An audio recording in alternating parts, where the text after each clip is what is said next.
বাংলাদেশকে একটি দক্ষতা ভিত্তিক অর্থনীতিতে রূপান্তর করতে ষষ্ঠ শ্রেণী থেকে পর্যায়ক্রমে সবার জন্য কারিগরি শিক্ষা চালু করা হবে।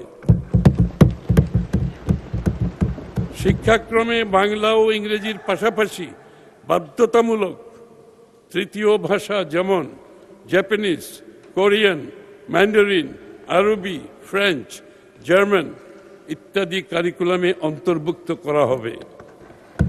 এই লক্ষ্যে আমাদের সরকার তৃতীয় ভাষা জ্ঞান সম্পন্ন শিক্ষার্থীদের মধ্য থেকে সেই সকল দেশে উচ্চশিক্ষায় গমনেচ্ছুদের 10 লক্ষ টাকা পর্যন্ত ঋণ সুবিধা প্রদান করছে। মেয়েদের জন্য বিনামূল্যে স্নাতক পর্যন্ত শিক্ষা সম্প্রসারণ করা হয়েছে।